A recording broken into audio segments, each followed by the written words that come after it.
Welcome to the WorldWire Update YT. Don't forget to subscribe and click the bell icon for more updates and thrilling short scenes. The Miller family was halfway through dinner, laughter and the clinking of silverware filling the room, when everything changed in an instant.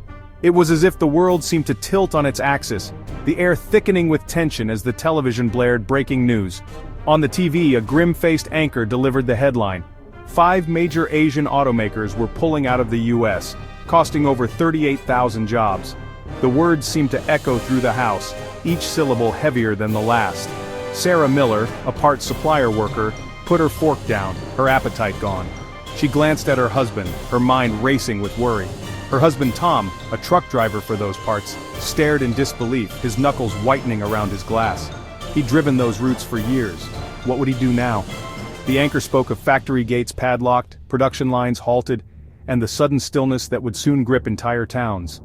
Communities braced for an economic winter, the kind that chills not just the streets but the spirit of every family. For the Millers, this wasn't just news, it was a personal earthquake.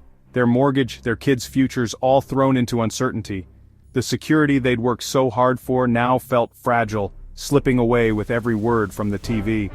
The report cut to images of silent factories, machines idle, echoing with memories of busier days. Workers left their final shifts, faces etched with anger and despair, clutching boxes of belongings and uncertain futures. "They promised us jobs. All we got was a pink slip," one worker said, his voice trembling with frustration. These automakers weren't just foreign brands, they were local employers, the lifeblood of towns across the Midwest and South. Their departure would ripple through every diner, school, and shop. The silence in the Millers' living room was finally broken by their son. "I thought the new rules were supposed to save our jobs?" His small voice carried the confusion of an entire generation.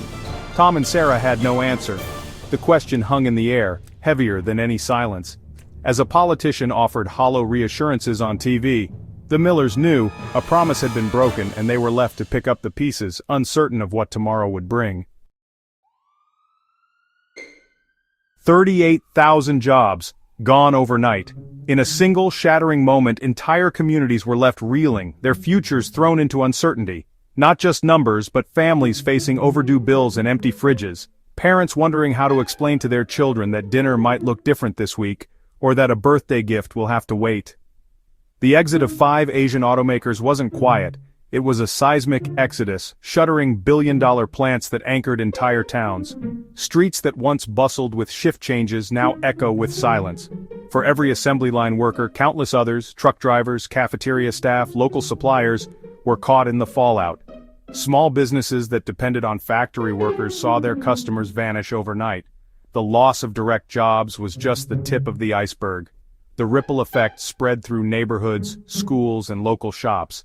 Economists warned the true impact could be 2 or 3 times higher as the shockwaves rippled through the economy.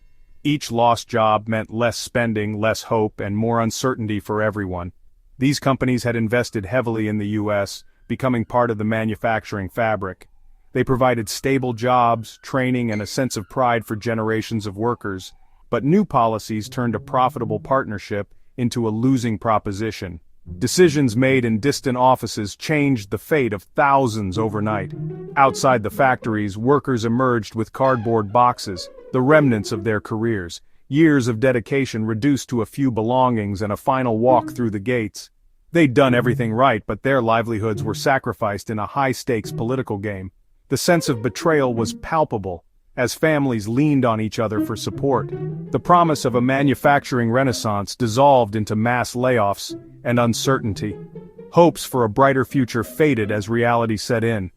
The American dream for these workers had been upended by decisions far beyond their control. Their hard work and loyalty could not shield them from the consequences. The reality, a policy meant to save jobs, had triggered a devastating loss. Now, entire communities are left searching for answers and for hope. To truly understand the roots of this crisis, we need to rewind to the spring of 2025, a season that began with hope and ambition for American industry. That year, the Trump administration rolled out a sweeping set of aggressive tariffs on imported cars and auto parts. The goal was clear: force automakers to build and source everything right here in the United States, no matter the cost or complexity. The promise was bold: protect American jobs, ignite a new manufacturing boom, and restore the pride of "Made in the USA." Politicians rallied crowds with visions of bustling factories and a rebirth of American industrial might. But the reality is far more complicated. The auto industry is a global jigsaw puzzle. Parts and materials cross borders multiple times before a single car is built, connecting economies and workers around the world.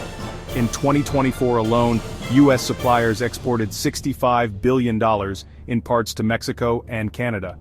These parts often returned as essential components in finished vehicles, highlighting the deep interdependence of North American manufacturing. The tariffs didn't just raise costs, they disrupted this intricate supply chain overnight, leaving factories and workers in limbo.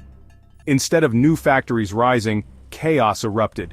Essential components skyrocketed in price, business models collapsed, and companies scrambled to adapt to a new, uncertain reality.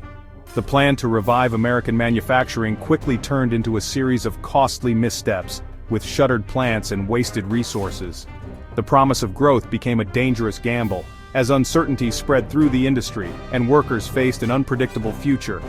The very policy designed to save American jobs had, ironically, set the stage for their destruction, leaving families and communities reeling. The vision of a revitalized heartland was replaced by confusion, disappointment, and economic pain that rippled far beyond the factory gates. The lesson is clear: you can't wall off a global industry without facing serious, often unintended consequences that affect us all. The tariffs' aftermath wasn't new factories, it was canceled orders and silence. Automakers, hit by soaring costs, froze investments and slashed spending. The pain rippled down to thousands of small suppliers, makers of nuts, bolts, wiring and more, whose order books dried up overnight. A canceled order for dashboards didn't just hurt one company, it hit plastics, electronics and textile suppliers too. The entire ecosystem contracted. Hiring freezes, shift cuts and layoffs followed. The pain spilled onto Main Street. Diners lost customers, real estate stalled, hardware stores and dealerships suffered. The policy's flaw: it treated the economy as simple switches, not a fragile web. Pulling one thread, trade, warped the whole structure. The workers meant to be protected became the first victims. The promise of a stronger America led to weaker communities. The economic engine that powered generations began to sputter and die. Organized labor's reaction was divided.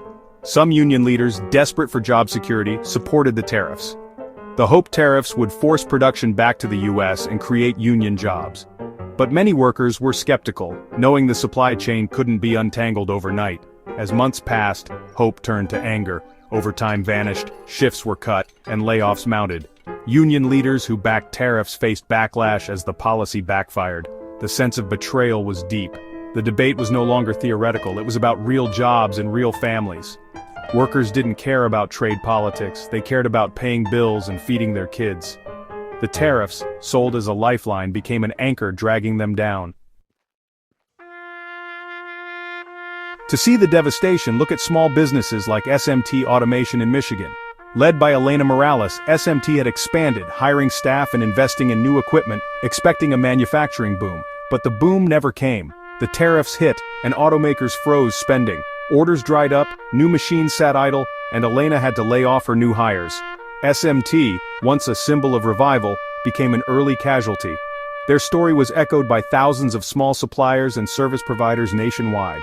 They played by the rules, invested in their communities, and believed in the promise of an American comeback. Instead, they were caught in the economic crossfire, their dreams and balance sheets shredded. The policy failed to grasp the industry's delicate, interconnected nature. The real-world consequences of decisions made in Washington were devastating on Main Street. Amid the wreckage, a few glimmers of hope appeared. General Motors announced a $4 billion investment in U.S. manufacturing, planning new SUV and pickup production at its Orion plant. This wasn't a reaction to tariffs, but a strategic move based on market demand. The lesson: sustainable growth comes from innovation and smart planning, not blunt force policies. For the 38,000 who lost jobs, GM's news was little comfort, a sign of life in a graveyard of broken promises. The primary lesson: economic nationalism is a double-edged sword, often hurting those it aims to help. tariffs ignored the complex cross-border supply chains that keep modern manufacturing alive. The policy built a fortress but created a prison, driving businesses away. For families like the Millers, the future is uncertain. The road to recovery will be long, and the scars of this bust may never fully heal.